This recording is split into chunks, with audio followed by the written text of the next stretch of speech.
with Realty on location at one of my partners' offices over here in the Grand Prairie area.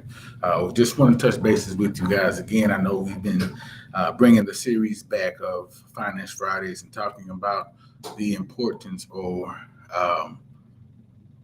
options that we have when it comes to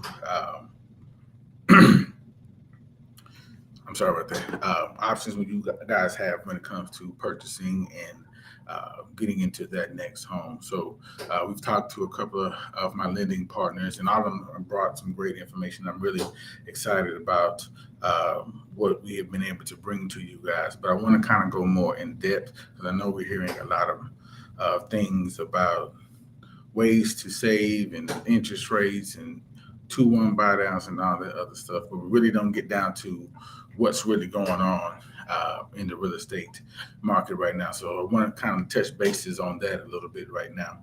So what we've seen over the last, I would say, 6 months or so is an adjustment in not just around the country, but also here in the Dallas area where we're seeing a huge shift from where we were, which was considered a seller's market, to down to what we now consider a buyer's market. So what does that mean for you?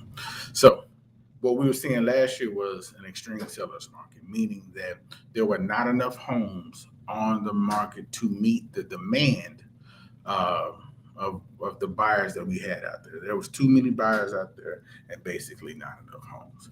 What we're seeing right now because of the interest rate shift is that the buyers' demand has shrunk tremendously, whereas the inventory has risen, right? So there's a huge correlation between the price of homes and the interest rates, right? So wanted to kind of break that down. So as interest rates rise, the whole purpose of them raising the interest rates is to bring housing prices down. Anybody that was trying to buy anything last year or even 18 months ago, we were in a multiple offer situations in most of the houses that were hitting the market because again there was not enough houses to meet. So when you're trying to purchase a home and everybody wants this particular home because this home meets so many people's buying demand, that's why you were seeing crazy prices, crazy offers on it. I know we saw as much as $40,000 over asking price last year. And the reason why that was, again, was because that particular house was for market. There were so many buyers out there because rates were so low, there were more buyers in the market. So what the government tries to do is to control that type of spending on houses is to raise the interest rates up, which will obviously push housing prices down. So that's the strategy behind excuse me, behind why they're continuing to raise rates.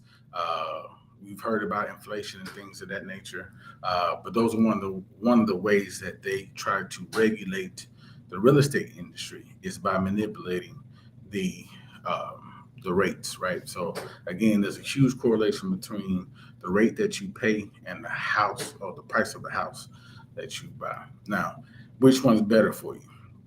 Uh, you may have opinions on both sides on that, but my particular opinion is rates are normally or should be generating around about 5 to 6%. That is a normal interest rate for us.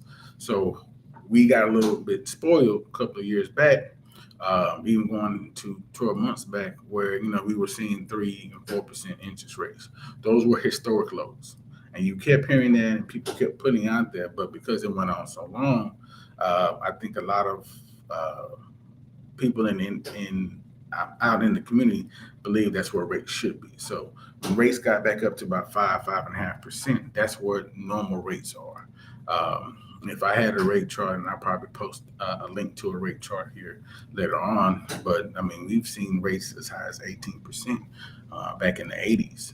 So rates where we are right now, about 6 to 7%, depending on where your credit is and things of that nature. Those are not above normal, as those about where we should be. Like I said, upper 5 to 6% is a normal market rate. But going back to the original question, is it better to buy during this season or a couple of months ago? Well, it comes down to the cost of money, right? So if you are getting a better rate, but the house is, you have to come 30, 40, sometimes $50,000 above what the asking price is, you're really paying more for the house. Whereas now, most sellers are negotiable, and housing prices are either steady or maybe get them undervalued, or be able to have the seller contribute to some of your closing costs or help with getting your rate down with those 2-1 buy downs or a rate buy down and things of that nature. So it really depends on where you're at on the fence. Like I said, I believe that this is probably one of the better times to buy, even though rates are higher. A little bit less attractive than they were, 12 to 18 months ago. However, the likelihood of you being able to get a deal, not with just a house on the market, but even with new construction. I could tell you, last year when we were looking at new construction, there were some communities that had a waiting list as long as 50 people.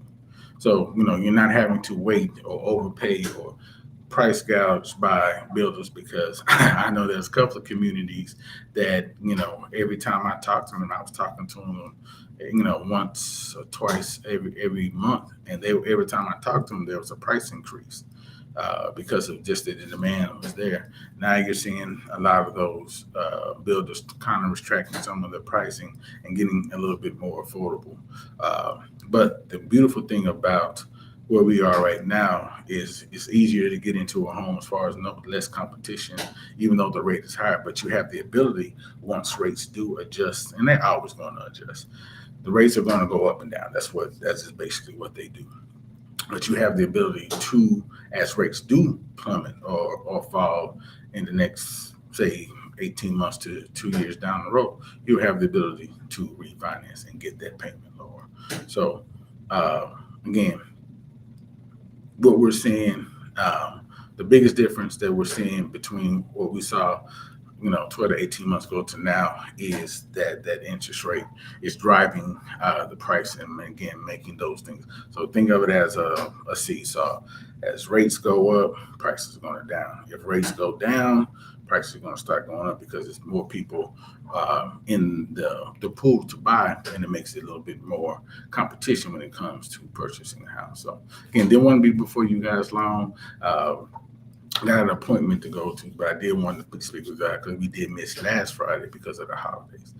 But so, as always, it's your boy Stephen Thomas for Refine Realty, where the advice is free and analysis prices. I will see you guys next week. Peace.